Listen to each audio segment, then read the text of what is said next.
The Galactic Council Hall stretched for miles, a cathedral of living crystal, pulsing with the light of distant stars. Ambassador Sarah Miller stood on the central platform, her hands firmly planted on the translucent podium, as laughter echoed from the hundreds of alcoves surrounding the chamber. 47 times, 47 attempts to convince these ancient beings that humanity deserved more than just crumbs. The human delegation requests, once again, access to the trade routes of the Perseus Arm, her voice cut through the thin air, heavy with a fatigue she could no longer hide. Our colonies produce 30% of the rare metals that fuel your fleets, yet we are relegated to low-priority cargo lanes. A being that looked like a combination of coral and crystal, Counselor Thexara of the Valinians, emitted a sound that the universal translator interpreted as a condescending laugh. Ambassador Miller, your species barely mastered warp drive 2 centuries ago. Trade protocols took millennia to establish. Patience is a virtue the young must learn. Sarah felt her blood boil. Patience. It was always patience, as if time spent existing was synonymous with wisdom. Patience, she repeated, her voice low and dangerous. We showed patience when you asked us to. Provide soldiers for the border wars against the Kresh. We showed patience when our mines on Kepler 442b were requisitioned without fair compensation. And we showed patience when our engineers fixed your decaying orbital stations with what you dismissively call human jury rigging.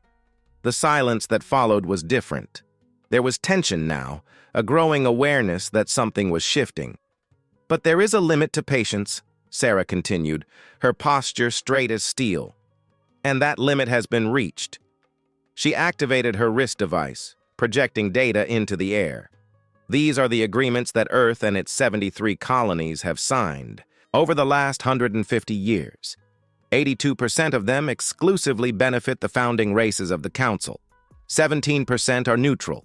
Only 1% brought any real benefit to humanity. You are being dramatic, intervened and Etherian, its ethereal form flickering with disapproval. Humans were given access to medical technology that doubled your life expectancy. Medical technology, Sarah repeated bitterly, which we bought at the cost of 20 years of mining servitude in Tau Ceti. Nothing was given to us. Everything was extracted from us while you told us to be grateful for the opportunity to serve.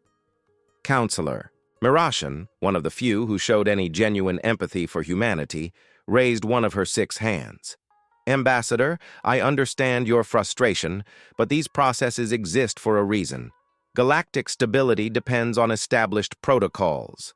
Stability, Sarah smiled without humor. A pretty word for stagnation. She deactivated the projection and squared her shoulders. I came here 47 times begging for equality, for respect, for a chance to participate in this galactic community as partners, not servants. And 47 times I received empty promises and condescension. She took a deep breath, knowing the next words would change everything. Therefore, on behalf of the Unified Earth Assembly and all human colonies, I declare our immediate withdrawal from all agreements, treaties, and pacts established with the Galactic Council. Humanity will no longer seek your recognition or approval. We will manage our own affairs, protect our own space, and build our own future. Chaos erupted. Hundreds of alien voices shouted simultaneously, some in indignation, others in disbelief. Thexara slammed his crystalline appendages. This is unacceptable. You cannot simply abandon established agreements. Watch us, Sarah replied coldly.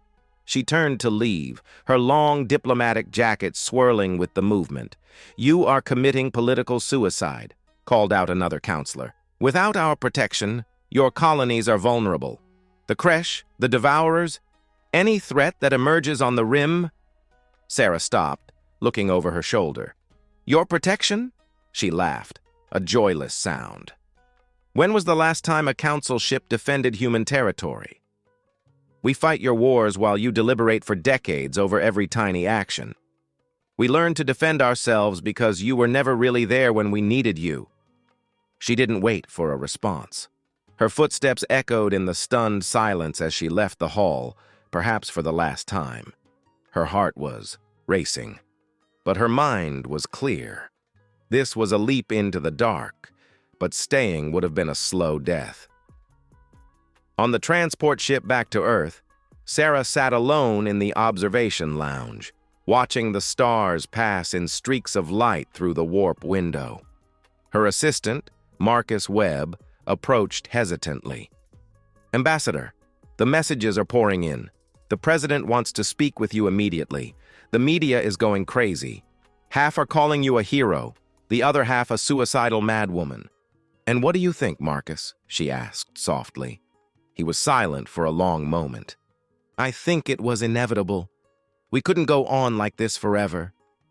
But now we are truly alone." "Not alone," Sarah corrected. "Free. There is a difference." What she didn't say, what kept her awake in the nights that followed, was the fear. Not of having made the wrong choice, but of the consequences to come. The Galactic Council would not tolerate defiance. They had ways of punishing species that refused to play by the established rules. 3 months later, Sarah's fear proved justified, but in a way she could never have predicted. The colony of New Harmony orbited, a G-class star on the edge of human space, housing 300,000 souls. It was a place of families, of hope, where children were born looking at twin suns and dreamed of becoming starship pilots or planetary explorers. Sarah had visited once 5 years ago and remembered the taste of the local coffee, grown in alien soil, but with that unmistakable taste of home. The transmission came on an emergency frequency, fragmented and desperate. "There are too many. Defenses won't hold. For God's sake, someone answer. They're on the outer walls. The children, please." And then silence. Sarah watched, the recording 17 times before she could fully process it. The Devourers, a biological threat that consumed entire planets, had hit New Harmony. The Galactic Council fleet, stationed just 3 warp jumps away, did not respond to the distress calls. "Why?" she asked the silence of her office. The answer came 2 days later, unofficially, through channels she still maintained with sympathizers on the Council. Mirashan risked everything to send the encrypted message. Valinian Mining Consortium pushed for access to the iridium reserves on New Harmony. Council voted to allow natural events to resolve territorial disputes. Fleet was ordered not to intervene. "Sarah, I am so sorry. This was murder." Sarah read the words until they burned into her retinas. 300,000 people, entire families, exterminated not by chance or bad luck, but by calculated greed, because human life was worth less than ore. She didn't cry. Something colder, harder, crystallized inside her. She summoned the Earth Security Council in an emergency session. When the holograms of world leaders appeared around the table, they saw something in her eyes that silenced them. "New Harmony is gone," she said simply. 300,000 dead. The Council allowed it to happen. It wasn't negligence. It was a choice. She paused, letting it sink in. "Ladies and gentlemen, humanity is at war. Not against the Devourers, not yet, but against a system that sees us as disposable. And when we come back, when we emerge from this storm, we will no longer be the ones begging for crumbs." "What are you proposing?" asked the president of the Asian Federation. Sarah smiled, and it was a smile that would have frozen the blood of the counselors who once laughed at her. "Total lockdown. No outside communication, every bit of industrial capacity, every scientific. Genius. Every resource we possess goes toward one single goal, ensuring this never, ever happens again. 10 years. Give me 10 years, and I promise the galaxy will learn why it was a mistake to underestimate humanity." The vote was unanimous. Human borders closed like a trap. Communication stations went silent. Entire worlds disappeared from galactic sensors behind curtains of electromagnetic interference. And in the depths of this self-imposed silence, something new began to be born. Sarah Miller didn't know then, as she watched the lights of Earth shine through her office window at the UN complex, that she had launched a transformation that would redefine the balance of power in the galaxy. She didn't know that in a decade, her name would be whispered in council halls with reverence and fear. But she knew one thing with absolute certainty: humanity remembered. And humanity never forgave those who touched its children. In the stars above, invisible but always present, the Devourers continued their relentless march across the galaxy. And the Council, in its arrogance, didn't realize they had created something far more dangerous than any biological threat. They had created enemies out of a species that turned tragedy into determination and pain into purpose. The clock began to tick. Admiral Jack Kovacs never imagined he would spend his 50s in a secret orbital shipyard watching something that defied everything he had learned at the Naval Academy. The Forge 7 station floated in the depths of the solar system, hidden behind Jupiter, where external sensors would never penetrate through the massive magnetic interference of the gas giant. "Status of the prototype," he ordered, his hands crossed behind his back as he watched through the reinforced glass of the control room. Dr. Emily Taylor, leader of Project Unity, didn't take her eyes off her holographic displays. Neural core stable. Synchronization between the 17 nodes is at 98.7%. We are ready for the full field test. Jack watched the ship floating in the void beyond the window. The NSS Concordia didn't look different from an ordinary battlecruiser at first glance, but it was just the tip of a revolutionary iceberg. Connected to it through invisible quantum links were 16 other ships, each equipped with the same experimental neural system. "Explain it again," Jack asked, not because he didn't understand, but because he needed to hear it. 5 years of work culminated in this moment. Emily finally looked at him, her eyes shining with barely contained excitement. The Unity field eliminates the biggest bottleneck of any fleet: communication. In battle, even with light-speed transmissions, there is a delay. Orders are misinterpreted. Situations change faster than commanders can react. We lose battles not because we lack firepower, but because we fight as individuals. She gestured toward space. The field creates a distributed neural interface: 17 captains, 17 crews, but a single tactical consciousness. They maintain individuality but share instantaneous sensory perception. One pilot sees a threat. Everyone sees it simultaneously. One engineer finds a solution. Everyone knows it in the same instant. And the risks? Jack already knew the answer, but he needed to hear it one more time. Neural overload, identity dissociation, brain death if the disconnection is too abrupt. Emily didn't sugarcoat it. "We tested with volunteers. We lost 17 people before we got the safety protocols right. But it works, Admiral. It works in a way that will change everything." Jack nodded. "Start the test." What happened in the next 3 hours redefined space naval warfare. The experimental fleet faced a simulated combat scenario against an adversary with twice as many ships. Using conventional tactics, the computers predicted an 83% chance of defeat.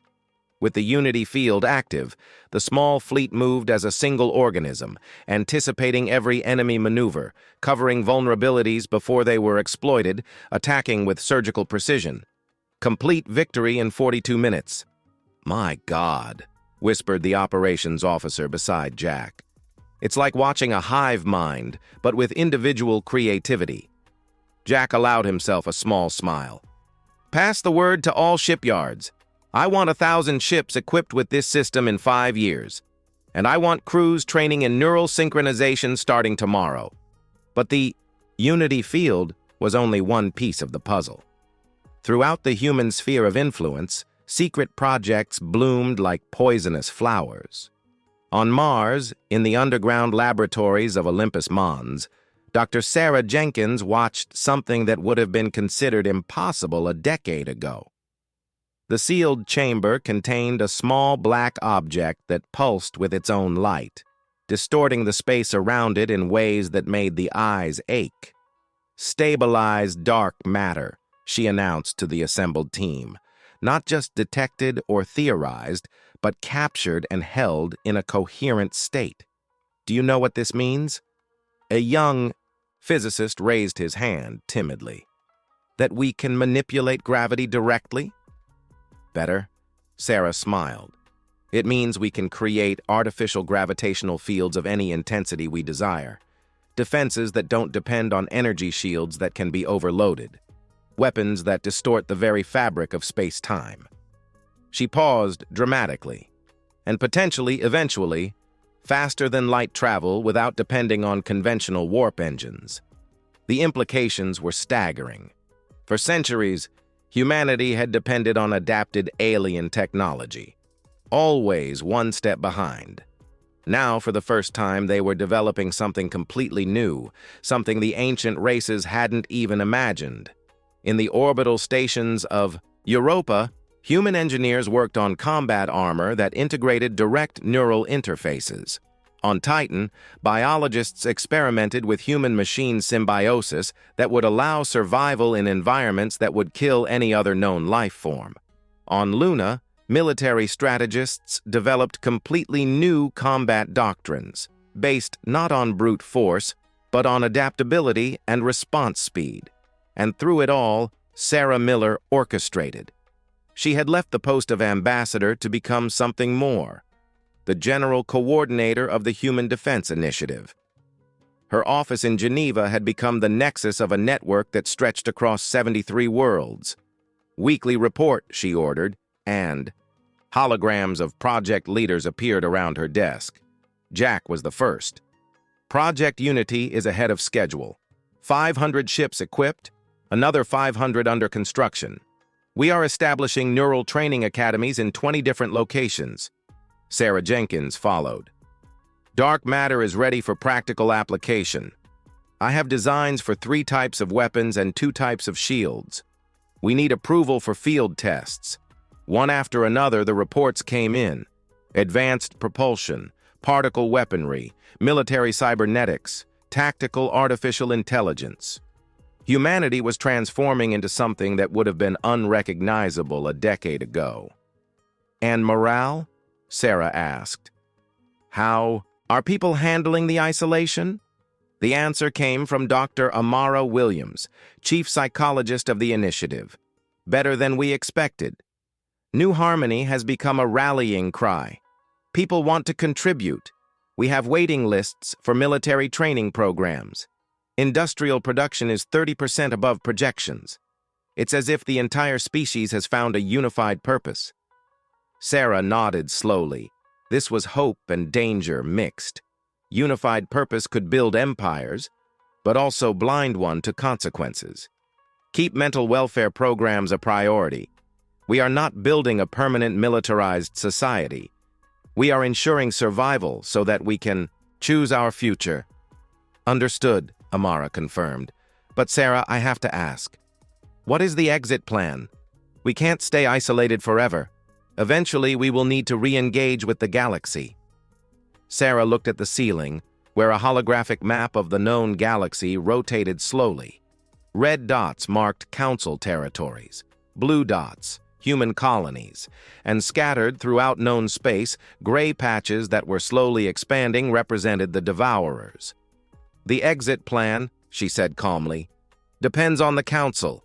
If they learn humility, if they recognize their mistake, then we will return as equal partners. If not..." She left the sentence unfinished, but everyone in the room understood. If the council didn't change, humanity would return as conquerors. The years passed in a blur of frantic activity. Year 6 brought the first full operational fleet of 1,000 ships equipped with the Unity field. Year 7 saw the first prototype gravity weapon destroy an asteroid the size of Manhattan in a single shot. Year 8 marked the development of combat armor that turned human soldiers into walking tanks capable of operating in the vacuum of space or the heart of gas giants. And through it all, the Galactic Council remained ignorant. They interpreted the human silence as defeat, as a young and proud species retreating to lick its wounds. A few, like Mirashan, worried. Most simply moved on, enjoying the resources they no longer had to share with impertinent humans. In Year 9, something changed. The Devourers, that ever-present threat on the edges of the galaxy, began to accelerate their expansion. Worlds that had resisted for decades fell in weeks. The Council fleet, powerful but complacent, began to suffer defeats. Small at first, but growing in scale and frequency. Sarah watched the intelligence reports with clinical interest. Her agents, embedded in neutral trade stations, sent data constantly.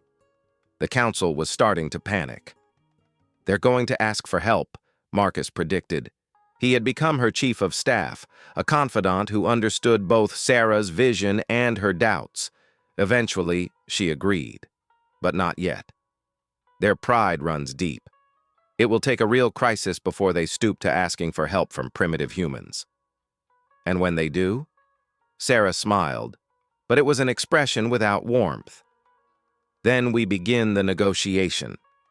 We're not just going to save them, Marcus.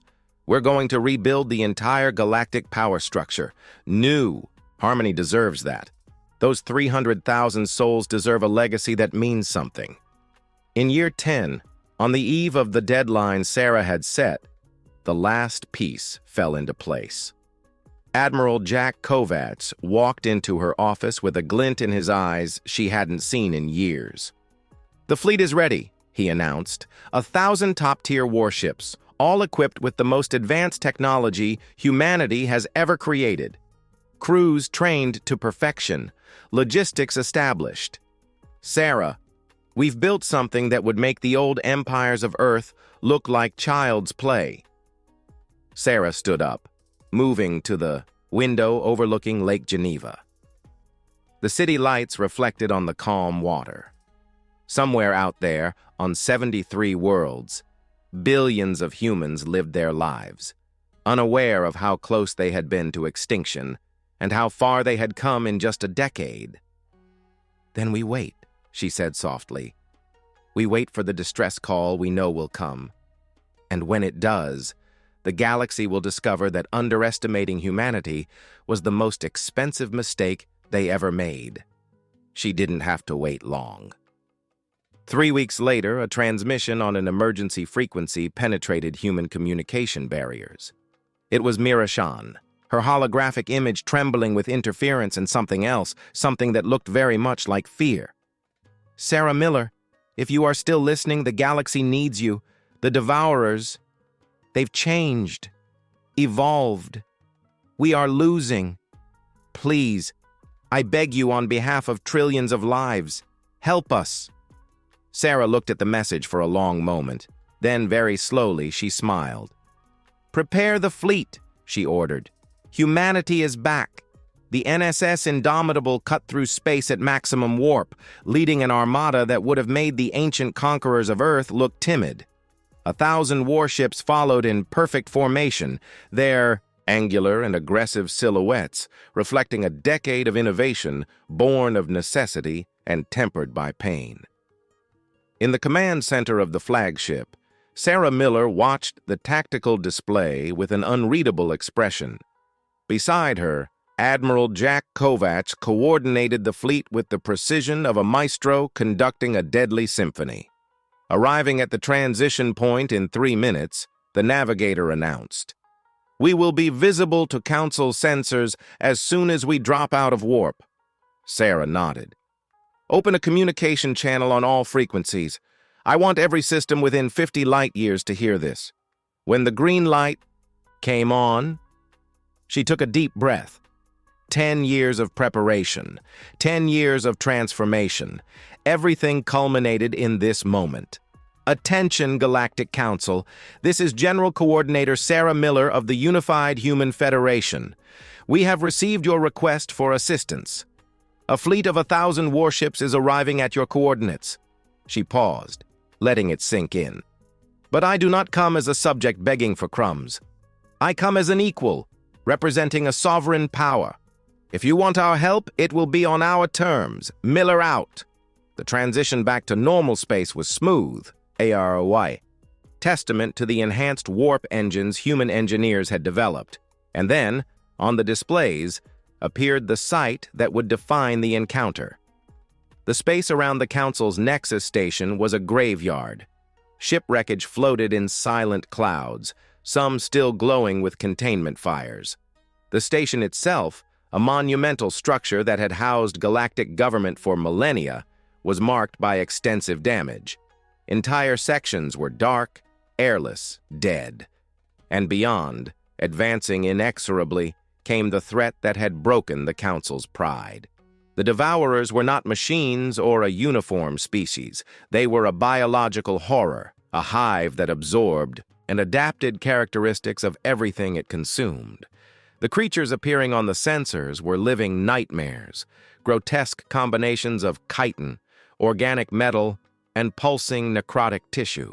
Some were the size of combat ships, others microscopic, forming clouds that corroded shields and hulls. Sensors show 47 primary bioships, reported the tactical officer. Countless smaller organisms. They are 3 hours from reaching the station. And the Council fleet? Jack asked, though he already knew the answer from the wreckage. Fragmented. Less than 200 operational ships, most damaged. They won't last more than minutes when the Devourers arrive. Sarah studied the battlefield, with calculating eyes. This was more than a rescue mission. It was a demonstration. The galaxy was watching, she knew. Every system, every species, was monitoring communication frequencies, waiting to see if the humans had truly become what they claimed to be. Admiral Kovac, you have tactical command, she said formally. Show them what a decade of human determination has created. Jack smiled, and it was the expression of a predator that had finally been unleashed. With pleasure. All ships activate Unity Field. Formation Delta 7, gravity weapons on standby. Let the games begin. What happened next would be studied in military academies for generations. The human fleet moved as a single entity, 1,000 ships operating with synchronization that defied the laws of physics. They didn't communicate orders. They simply knew, each captain connected through the neural network Emily Taylor had developed. Where a normal fleet would have communication bottlenecks, confusion, and hesitation, the humans acted with absolute clarity. The first salvo of gravity weapons hit the Devourer vanguard like the hammer of a god. Intensified gravity fields crushed bioships into microscopic singularities, tearing organic tissue apart at a molecular level. Where conventional technology struggled against the Devourer's adaptive capacity, manipulated gravity was a fundamental force that could not be resisted. Target destroyed. Targets destroyed.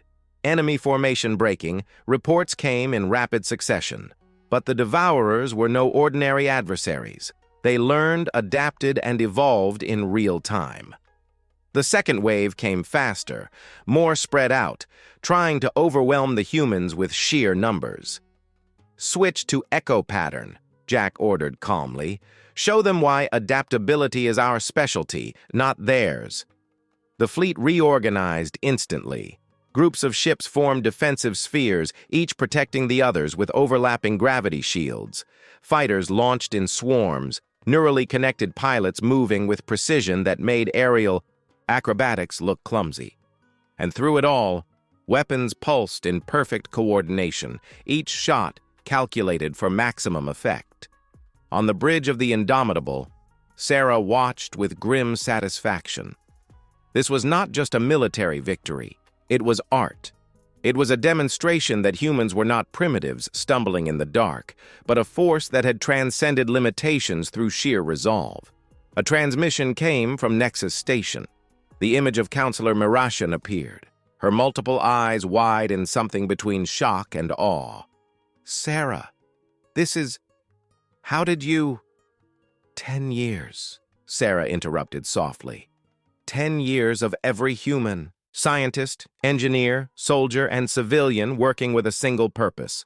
You left us alone, Mirashan. You let us discover what we were truly capable of when our backs were against the wall. We are grateful, Mirashan managed to say. Gratitude is not enough, Sarah replied, her voice cold. But we will discuss terms after we deal with the immediate threat. Jack, status, 60% of Devourer forces eliminated. They're starting to retreat, but there's something strange. Jack frowned. Sensors are detecting a massive biological mass 3 systems away. Something big. Very big. Sarah felt a chill run down her spine. Define big. The size of a small moon, and it's moving toward us. The mood on the bridge shifted instantly. This was the bioship her intelligence reports had mentioned, the entity that coordinated the Devourer swarms. The Queen Mother, as she had been dubbed. No known weapon had even scratched its defenses. Time until arrival? Sarah asked. 4 hours at the current pace. 4 hours. Enough time to evacuate Nexus Station, but not to prepare an adequate defense. Sarah made a quick decision. Evacuate all civilians from the station. Every council ship that can still fly, get out of the combat zone. Our fleet will establish a defensive perimeter. Sarah, Mirashan's voice trembled. That creature, it has destroyed fleets 10 times larger than yours. You cannot beat it in direct combat. Who said anything about direct combat? Sarah smiled coldly. We are humans, Counselor. We don't fight fair. We fight to win.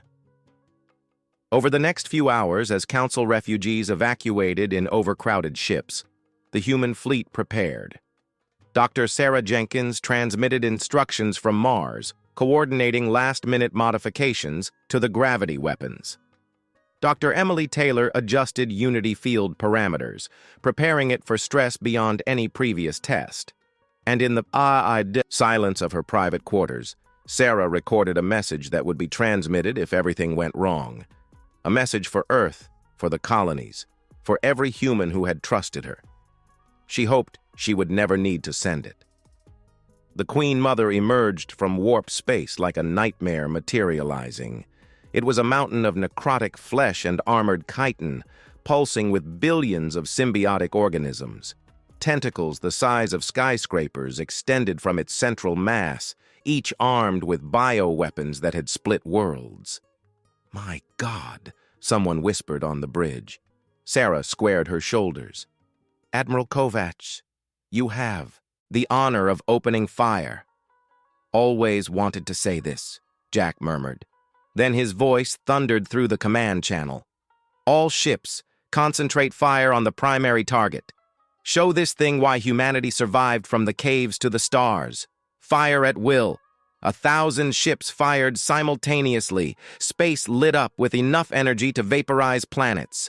Gravity weapons, particle cannons, antimatter missiles, everything human ingenuity had developed was launched against the Queen Mother. And she absorbed it all. Biological shields pulsed, dissipating energy. Chitinous armor regenerated almost instantly. Where conventional weapons would do damage, this creature simply adapted. No significant effect. Reported tactics, voice tense. Sarah clenched her fists. This was what they feared.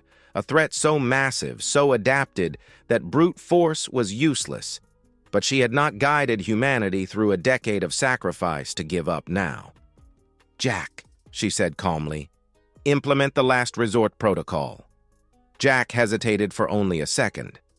Sarah, that means... I know what it means, she interrupted.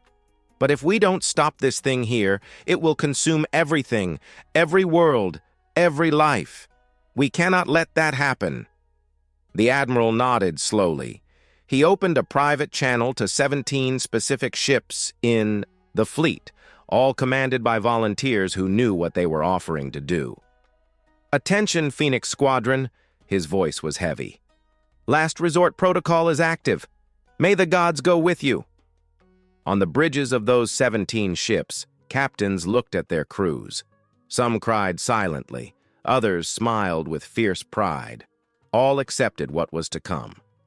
Humanity was about to teach the galaxy its most important lesson: that when all else failed, when victory seemed impossible, humans did what no other species could imagine. They sacrificed themselves, and they made it matter. Commander Elena Vance watched the Queen Mother through the view screen of her ship, the NSS Phoenix Rising, and felt a strange calm descend over her. At 38, she had lived a full life. Grown up on a mining station in Kepler 442b, become a pilot at 20, a commander at 32. She had nephews she would never see grown, a sister she loved, parents who had sacrificed everything to give her opportunities. She thought of them now as her hands danced over the controls, synchronizing her ship with the other 16 of the Phoenix Squadron. "Crew, this is the moment we trained for." Her voice was steady, over the intercom. "I won't lie about what comes next, but I want you to know that serving with you has been the greatest honor of my life. Today, we saved trillions. Today, we prove that humanity is worth every damn star in this sky." In the engineering bay, Lieutenant Marcus Rodriguez checked the seals on the gravity bomb one last time. It was a device that would turn the entire ship into a controlled singularity, a microscopic black hole that would exist for exactly 0.3 seconds before evaporating into Hawking radiation. Enough time to tear local space-time and anything nearby to pieces. The problem was simple. The Queen Mother regenerated too fast. External attacks were absorbed or adapted. The only way to kill it was from the inside, detonating a weapon at its biological core before it could react. And that meant someone had to deliver it personally. "Phoenix Squadron, spearhead formation," Elena ordered. "Full speed on my mark, forward shields to maximum power. Let's carve a path to hell." On the bridge of the Indomitable, Sarah watched as 17 points of light accelerated toward the pulsing mass of the Queen Mother. Her throat was tight, hands trembling slightly. These were her people, her responsibility, and she was sending them to their deaths. "Main fleet, provide cover," Jack ordered, his own voice hoarse. "Concentrate fire on the tentacles. Keep that thing distracted." The battle that followed was chaotic and brutal. The human fleet threw everything it had, creating a hell of energy and metal that would have destroyed entire armadas. The Queen Mother's tentacles lashed out, destroying ships with blows that broke hulls like paper. Bioweapons spewed corrosive clouds that dissolved shields. It was a massacre in slow motion. But it worked. The creature's attention focused on the larger threat, allowing the Phoenix Squadron to get close. "First layer of defense down," announced Elena's co-pilot.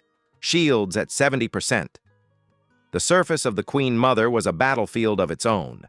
Defensive organisms the size of tanks launched themselves at the invading ships, corrosive acid dripping from multiple jaws. Human pulse cannons vaporized hundreds, but hundreds more took their place. Second layer, shields at 40. Elena grit her teeth as the ship shook violently. Alerts screamed from all sides. The hull was deforming under the stress. But they were almost there, almost at the pulsing heart of this abomination. Third layer, shields critical. And then they were through, plunging into an organic cavern that pulsed with nauseating bioluminescent light. The Queen Mother's core was a mass of neural tissue, miles of biological synapses that coordinated billions of organisms across the galaxy. "All ships, final positions," Elena ordered. Her heart beat like a drum, but her hands were steady. "Marcus, arm the charge." Arming, the lieutenant's voice trembled slightly. "Count down on my mark. 30 seconds. Elena opened a final channel to the fleet. "Indomitable. This is Phoenix Rising. We are on target. Tell Earth. Tell them we did our part. Sarah responded, her voice breaking for the first time in years. "They will know, Commander. The whole galaxy will know. You are heroes. All of you. 20 seconds.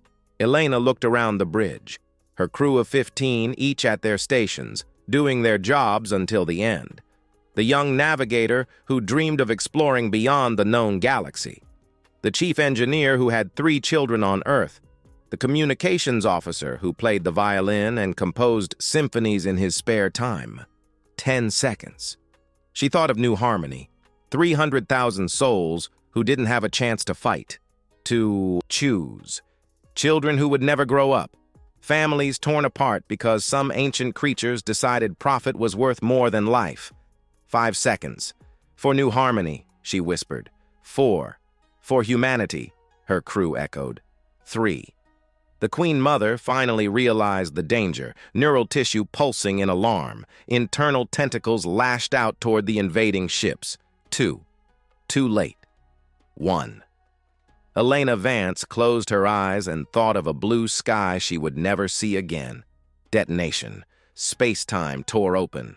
From the bridge of the Indomitable, it looked as if a star was born inside the Queen Mother.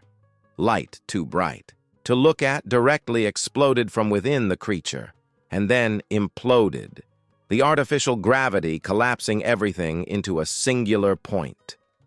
The massive biological mass convulsed, tearing itself inside out as multiple singularities devoured necrotic tissue. The creature that had terrified the galaxy for decades died in silence, as everything dies in the vacuum. It simply ceased to exist, crumbling into clouds of organic matter that drifted harmlessly in space. And with its death, something extraordinary happened. Across the galaxy, devourer swarms simply stopped.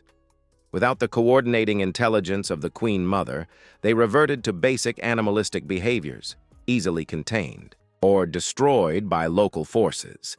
The threat that had consumed worlds and broken empires ended not with a roar, but with a whisper. On the command deck of the Indomitable, absolute silence reigned for long moments. Then someone began to clap. Another joined in. Within seconds, the entire bridge was on its feet, cheering for a victory bought with incomparable blood and courage. Sarah remained seated, staring at the space where Elena Vance and 255 other souls had ceased to be. Tears flowed freely down her face now, not of joy, but of pain and pride mixed. "Record the names," she ordered quietly to Marcus. "Every person who served in that squadron, every crew member. I want memorials on all our worlds. Their families will receive every honor and support humanity can offer, and history will remember." "It's already being done," Marcus replied, his own voice choked. Transmissions began to arrive from everywhere, from Nexus Station, from council worlds that had watched the battle, even from neutral systems that had never cared about galactic politics. All saying the same thing in 1,000 different languages. Humanity had saved the galaxy, but Sarah was not interested in cheap gratitude. She waited. 6 hours. Enough time for emergency repairs on Nexus Station, time for council leaders to gather. Then she sent a simple message. "Galactic Council, I will appear in your hall in 12 hours to discuss terms. Not negotiation. Terms. You owe us a blood debt now. It is time to pay it." The response came quickly from Mira Shan. "We will be waiting, Coordinator Miller." And Sarah, "Thank you for everything." When Sarah finally entered the council hall again, it was different from the last time she had been there. Then she had been a supplicant, begging for crumbs. Now she entered as a conqueror, with absolute power to dictate any terms she desired. The hall was damaged, sections still under emergency repair, but the counselors were all present. And for the first time in recorded history, when she stepped onto the central podium, everyone stood up in respect. "Sit down," Sarah ordered, and they obeyed. The power in that moment was intoxicating and terrifying at the same time. 10 years ago, I stood in this very spot," she began, And I was ridiculed, dismissed, treated like an impertinent child for daring to ask for equality. You laughed when we declared independence. You conspired when we isolated ourselves. And you allowed a massacre when you thought it would break us. New harmony, Rachel continued, her voice hardening. 300,000 lives snuffed out because the Valinian Mining Consortium wanted iridium. The Council fleet was only 3 jumps away and was ordered not to intervene. That wasn't a tragedy. It was calculated murder. Councillor Thexara, the Valinian who had been the most vocal in his opposition to humans, tried to speak. Coordinator, these are grave accusations. They are facts, Rachel cut him off. I have the transmissions, the voting records, everything. And I could release them and destroy this council entirely. She paused. But I won't. Confusion rippled through the chamber. I won't because destruction isn't my goal. Reform is. Humanity saved the galaxy today. We proved our worth with blood and sacrifice.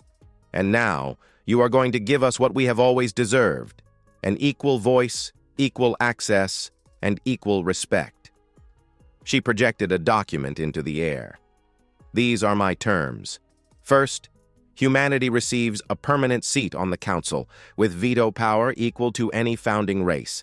Second, all human colonies are retroactively granted the rights and protections previously denied to them. Third, reparations for new harmony, paid by the Valinian Consortium and distributed to the victims' families. Fourth, a complete overhaul of emergency response protocols, ensuring that profit never again outweighs lives. She looked around the hall. And fifth, a permanent memorial on this station, listing every single name of every person who died in Phoenix Squadron, so that future generations remember the price of arrogance and the value of sacrifice. And if we refuse, Thexara challenged, though his voice trembled. Rachel smiled coldly. Then humanity withdraws permanently. We keep our technology, our fleet, and our worlds. And when the next threat comes, and it will, you will face it alone.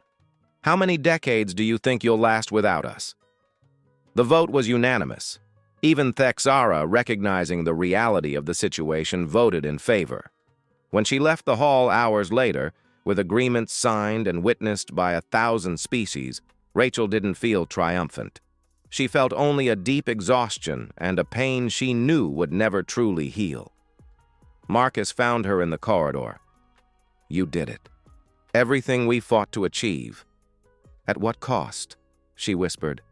Elena, all those people, was it worth it? Marcus placed a hand on her shoulder. They thought so. They made a choice. And they saved not just humanity, but everything. That has to mean something. Rachel nodded slowly. He was right, of course. But knowledge didn't ease the ache.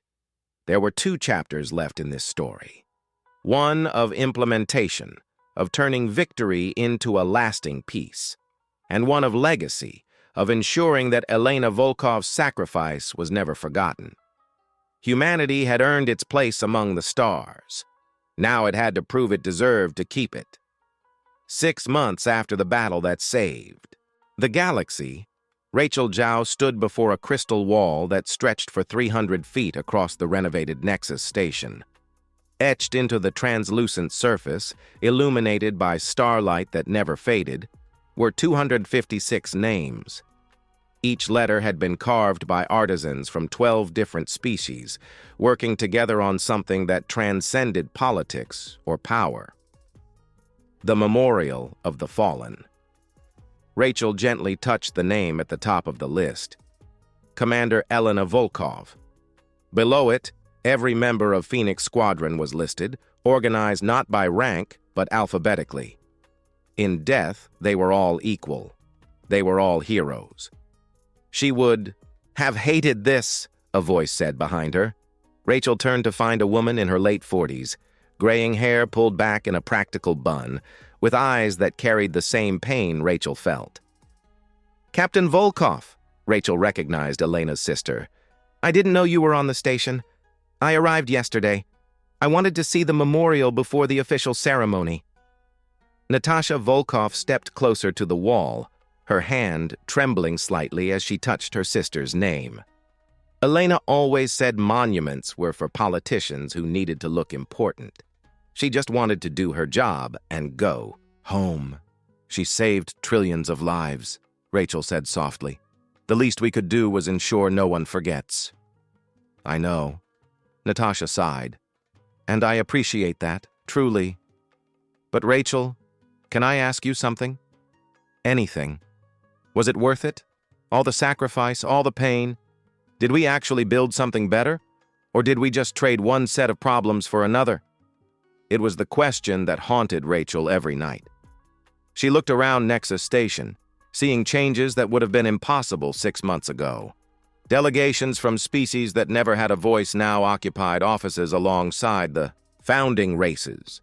Emergency protocols had been rewritten, prioritizing rapid response over political deliberation. And most importantly, there was a subtle shift in how people interacted, an awareness that arrogance came with a heavy price. We're trying, Rachel finally answered. It's not perfect. There's still resistance, still those who resent the changes. But it's better than it was, and it will keep getting better as long as we don't forget why we changed. Natasha nodded slowly. Elena would believe that. She was always a stubborn optimist, even when all the data said we were doomed. They stood in comfortable silence for a few moments. Two women who had lost much but found purpose in that loss. Her family, Rachel said. Her nephews. How are they? Growing up too fast. A small smile touched Natasha's lips. Dmitri is 10 now, wants to be a pilot like his aunt. Sophia is 7 and insists she's going to be an engineer and build better ships. They understand she's gone, but they don't really grasp why. One day they will, Rachel promised, and they'll be proud of her. On the other side of the station, in a private briefing room, Admiral Chen was facing his own set of challenges. Around the holographic table sat military representatives from 18 different species, including some who had never cooperated before. The Unified Defense Pact is unprecedented, declared General Korthax of the Draconans, his cranial crest glowing with colors the translator interpreted as skepticism.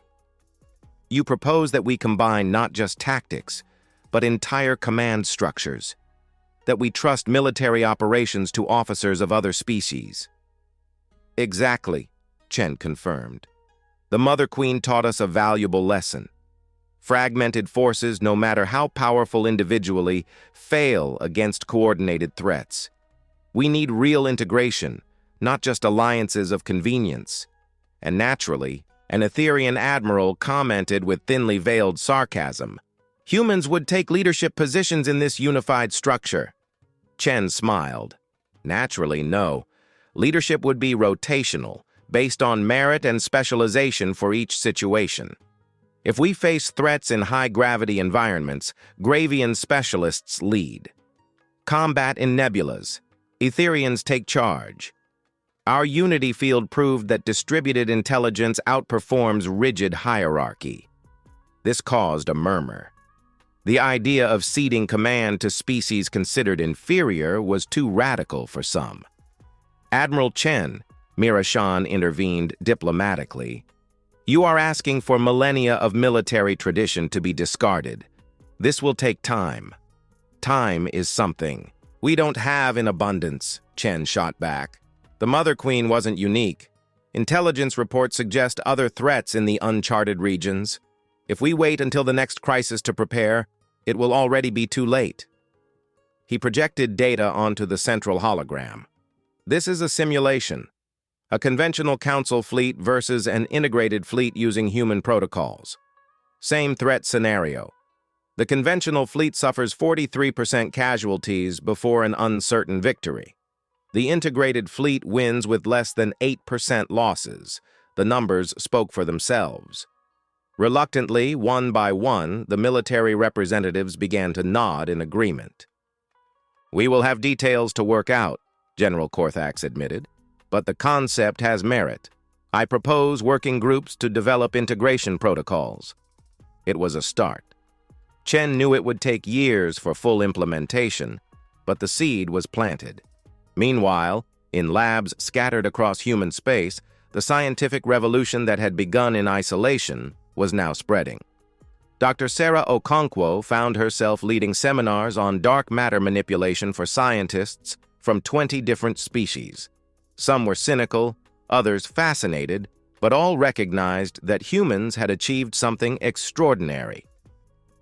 The key, Sarah explained to a packed room on Mars, is to think of dark matter not as a passive substance, but as an interactive medium. It responds to gravitational fields, but it can also generate them when stimulated correctly. A Valenian physicist raised a crystalline appendage, but the energy requirements would be astronomical. "How did you stabilize the process?" Sarah smiled. "That's the interesting part. We discovered that dark matter has self-organizing properties under certain conditions. We don't fight the physics, we work with it. It's like surfing a wave instead of trying to push the water. The implications were vast. Technology that would have taken centuries to develop organically was now being shared, accelerated by collaboration between brilliant minds from different cultures. And humans, having proven their worth, were accepted not as apprentices, but as masters and equal partners. But not everything was harmonious progress. In dark corners of the galaxy, resentment was brewing. The Valenian Mining Consortium had been forced to pay massive reparations for New Harmony. Their profits plummeted, and their political influence evaporated. In private rooms, executives conspired. "The humans destroyed us," one hissed, his crystalline form pulsing with angry red light. "We were the dominant economic power for millennia. Now we are a joke, forced to bow to primitives who barely discovered warp drive 2 generations ago." "We need allies," another agreed. "There are others who resent the human rise. The Kresh, the Andromeda Separatists, factions that see humans as a threat." "And what do you propose?" asked a third, more cautious. "Open war would be suicide. They have the most advanced fleet in the galaxy, not war." The first smiled, an expression without warmth. "Sabotage, disinformation. We make Zhao's political life impossible. We create divisions within humanity. We prove they aren't saviors, just another species greedy for power." It was a dangerous plan, but desperate people take desperate risks. Rachel learned of the conspiracy 3 weeks later, courtesy of Mira Shan, who had cultivated her own intelligence network. Sitting in her renovated office on Nexus Station, she read the reports with growing concern. "They're going to try to divide us," she told Marcus. "Exploit tensions between colonies, create scandals, anything to weaken our political standing." "And if we're being honest," Marcus replied carefully, "there are real tensions. Not every human agrees with your approach. Some think we should have conquered the Council entirely. Others think we've done too much." Rachel sighed. "Democracy is messy. It always has been. But it's better than the alternatives." She paused. "We need total transparency. If we try to hide problems, they'll be used against us. But if we're open, honest about the challenges we face, we build trust. It's risky. Everything is risky." Rachel smiled tiredly. "But I've learned something in these years. Humans thrive when challenged, when our backs are against the wall. Maybe it's time to trust our people to handle the truth."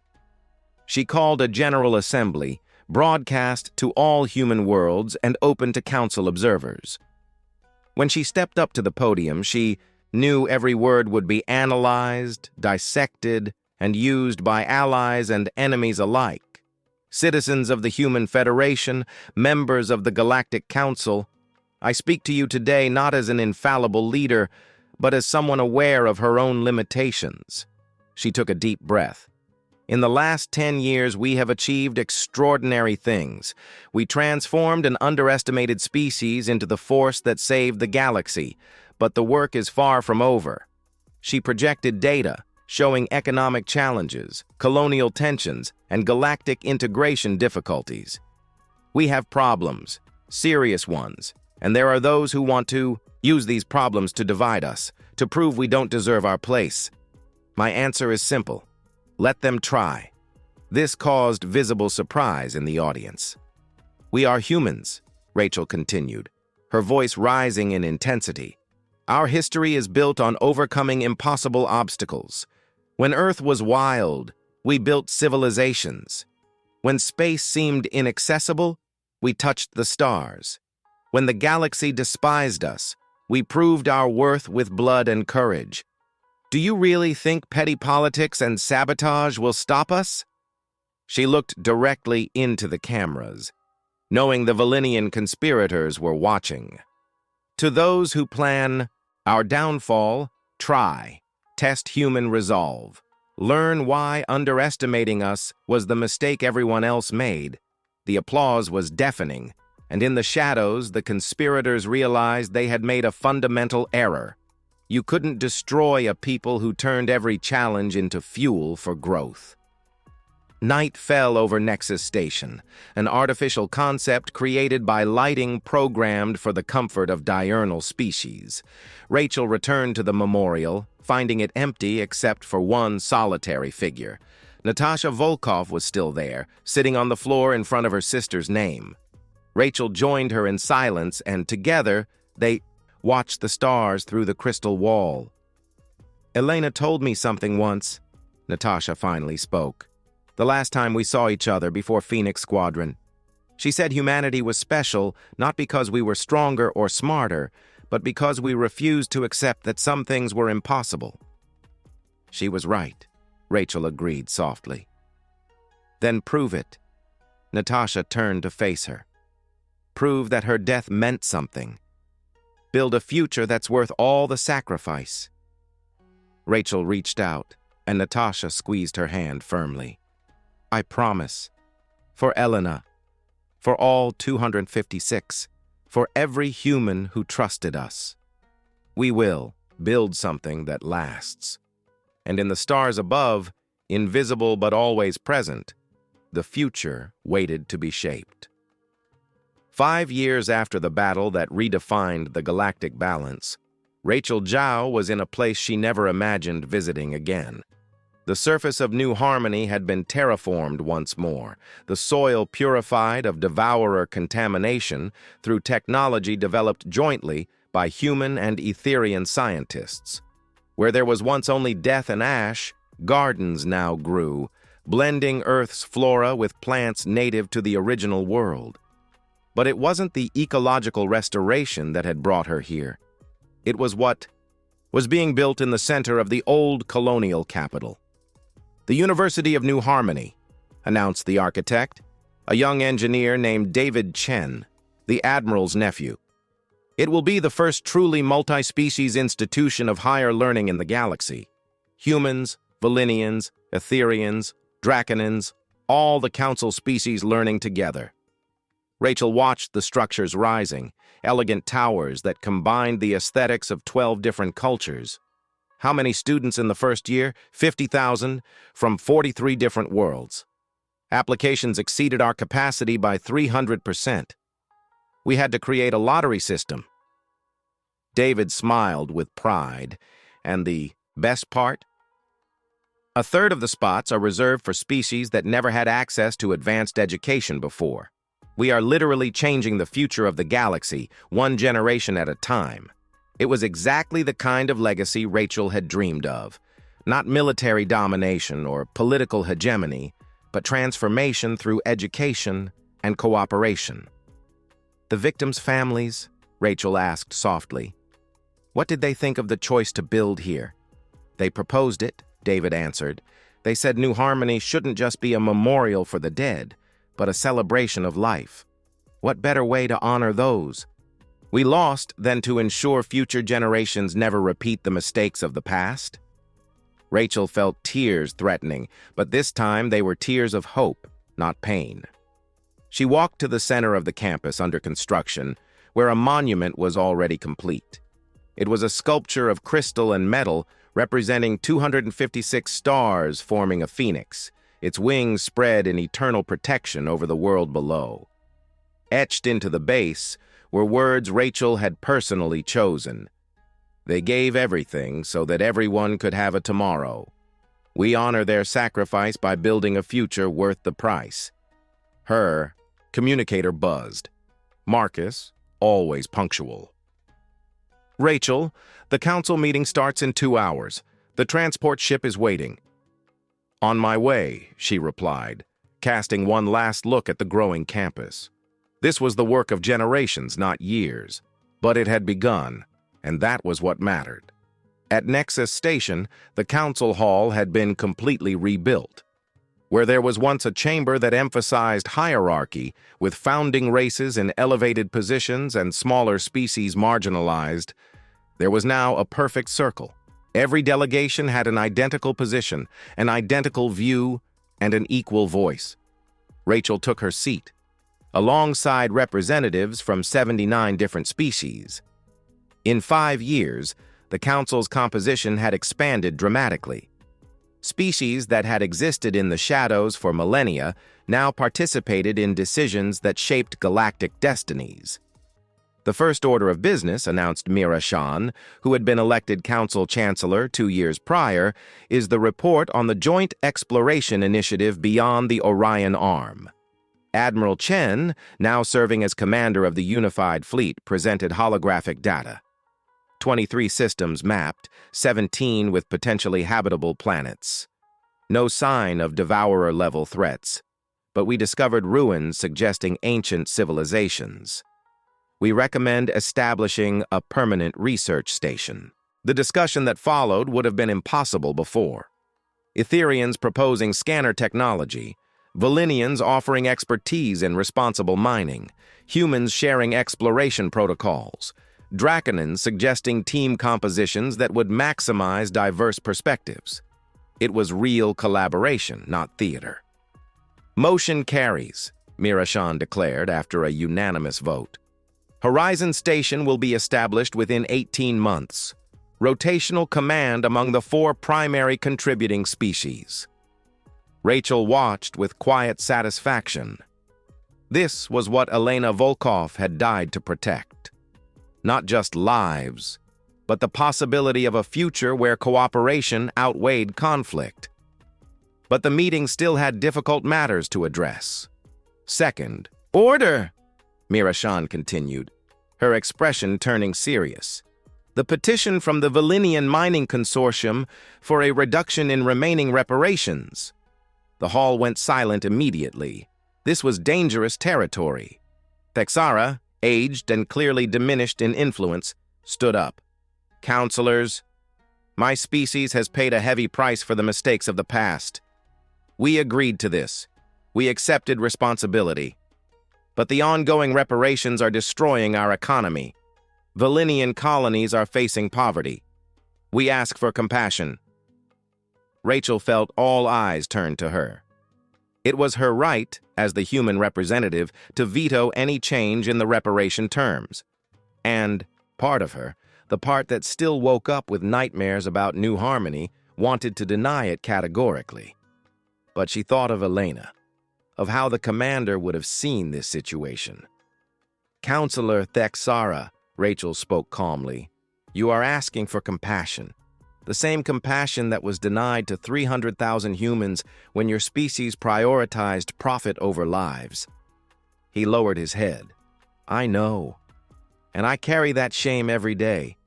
But punishing future generations for the crimes of corrupt leaders, that isn't justice. It's revenge.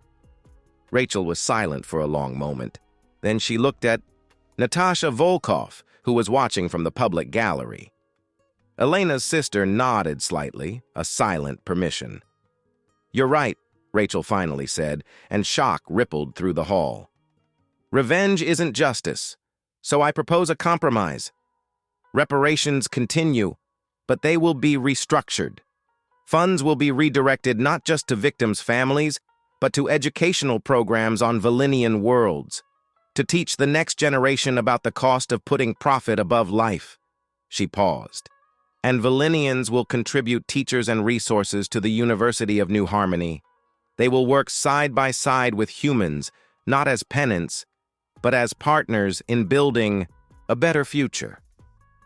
Thexara looked at her with something that looked like genuine gratitude. That is, more than we deserve. It's not about what you deserve, Rachel corrected. It's about breaking cycles. My species learned the hard way that perpetual hatred only creates more tragedy. We choose a different path. The vote passed with 82% support. When the session ended, Thexara approached Rachel privately. Why? He asked simply. After everything we did to you. Because Elena Volkov didn't die so we could continue cycles of hate, Rachel replied. She died to give us all a chance to be better. It would be a betrayal to waste that. That night, Rachel found herself at the memorial again, a habit she had kept for 5 years. But this time she wasn't alone. Gradually, over months and years, others had begun to come. Members of other species who lost loved ones to the devourers, young people who wanted to understand the sacrifice that made their lives possible, veterans who served alongside Phoenix Squadron. A group of students from the future University of New Harmony was there, a mix of species excitedly discussing the names on the wall. Commander Volkov was only 38, a young Etherian girl observed. So young. Did she know she would die? She knew, Rachel answered, approaching the group. Everyone in Phoenix Squadron knew. But they made the choice anyway. A human student, no more than 20, looked at Rachel with reverence. Your coordinator, Zhao. The one who was there. I was there, Rachel confirmed. And I wish I could tell you it was glorious or noble. But the truth is, it was terrible. Watching people you command choose to die, knowing you ordered it. It never gets easier. Then why do you keep going? A Draconin asked. Why? Do you keep leading? If it's so painful? Rachel looked at the 256 names glowing on the crystal wall. Because they didn't have the choice to keep going. The least I can do is honor their sacrifice by making it meaningful. By building the world they died to protect. She turned to the students. You are that world. A generation that will grow up without seeing other species as enemies or competitors, but as colleagues and friends. That is what 256 lives were worth. Don't let me down. We won't, they promised in unison, and Rachel believed them. The years continued to pass. The University of New Harmony opened its first class. The unified fleet completed full integration, conducting exercises that would have been considered science fiction a decade earlier. Human technology spread across the galaxy, but it was always shared, never monopolized. And slowly, almost imperceptibly, the galactic culture changed. Valinians developed a reputation not for predatory mining, but for responsible ecological engineering. Etherians, once distant and isolationist, became enthusiastic mentors for younger species. Draconins shared millennia-old martial traditions, learning in return human techniques for rapid adaptation. And humans, always humans, continued doing what they did best, refusing to accept that any problem was unsolvable. Rachel aged gracefully, her gray hair eventually turning white, but her eyes kept the fire she had carried through decades of struggle.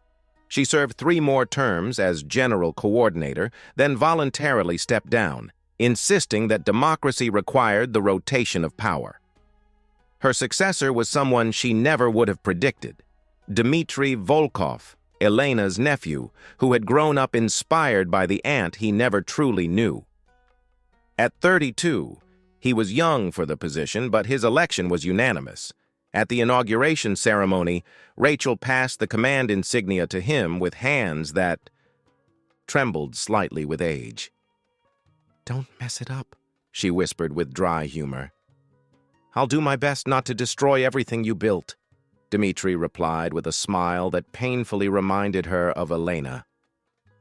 Rachel retired to New Harmony, taking a position as a visiting professor at the university she helped found.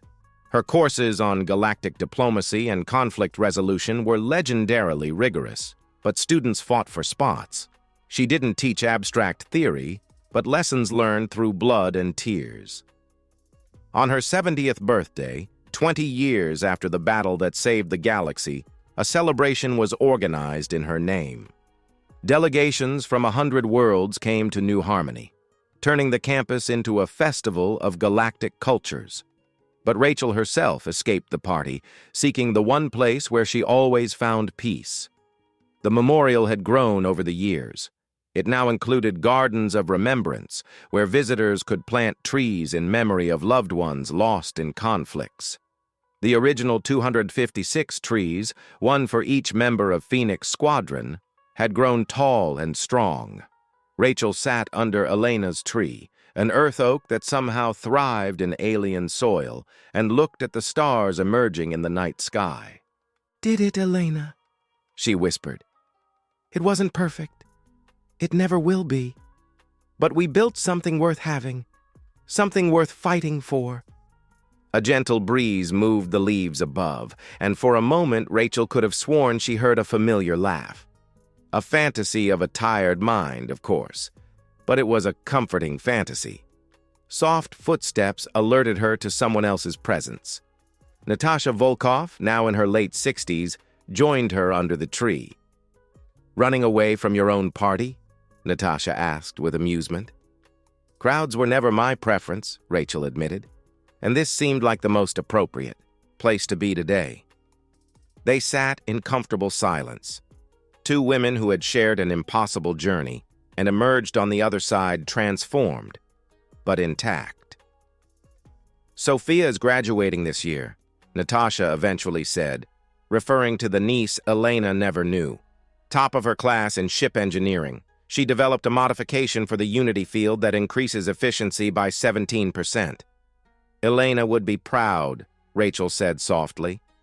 "Yes, she would." Natasha paused.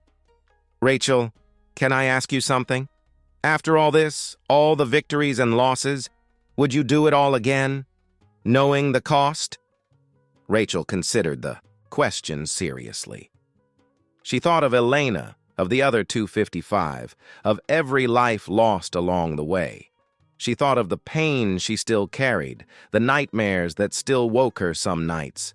And she thought of the students laughing on campus, of the unified fleet patrolling the stars in harmony, of the future that wouldn't exist without sacrifice. "Yes," she finally answered. "Because the alternative was acceptance. It was letting arrogance and cruelty define our place in the galaxy, and humans don't accept what can't be changed. We change what can't be accepted." Natasha smiled. "That's a very human answer. It's the only one I have." They stayed until the stars completely filled the sky. 2 points of silent witness under an oak tree that shouldn't exist, on a world that had been brought back from the dead, part of a galaxy that had learned painfully and at a terrible cost that underestimating humanity was a mistake no one made twice. And somewhere in the stars above, invisible but present in memory, 256 souls rested, knowing their sacrifice had meant everything. Humanity had proven its worth, not through conquest or domination, but through something much harder, through compassion even. After betrayal, cooperation after isolation, and hope emerging from tragedy. They had shown the galaxy not that humans were the strongest or the oldest or the wisest, but that they were the most stubborn, the most adaptable, and the most determined to turn every failure into a lesson, every loss into motivation, and every impossibility into a challenge to be overcome. And that, finally, was the true lesson of humanity. Not that they never fell, but that they always got back up. And when they got back up, they brought others with them. Rachel Zhao looked one last time at the stars and smiled. The future would be challenging, no doubt, but it was a future worth fighting for, and that was all anyone could ask. She stood up, accepting the hand Natasha offered, and together they walked back to the celebration, leaving the memorial in peaceful silence. But the starlight continued to shine on the 256 names engraved in crystal, an eternal reminder that some sacrifices echo through generations, shaping the destinies of entire galaxies. And that humanity, for all its flaws and failures, possessed a gift that no other species could match: the capacity to turn pain into purpose, and purpose into a legacy that would never be forgotten. If the tenacity of humanity and the sacrifice of Phoenix Squadron inspired you, if Rachel Zhao's journey from humiliation to galactic transformation touched your heart, subscribe to the channel for more chronicles from the cosmic frontier. Every story we share celebrates the indomitable spirit that defines us, the refusal to accept the impossible, the courage to sacrifice everything for the greater good, and the wisdom to turn victory into a foundation for lasting peace. Because in the vast theater of the stars, humanity proved that you don't need to be the oldest, the strongest, or the wisest to change the fate of trillions. You only need the courage to stand up when everyone expects you to fall, and the compassion to extend a hand even to those who hurt you. Join us as we explore more stories of how humanity earned its place among the stars, one brave decision at a time.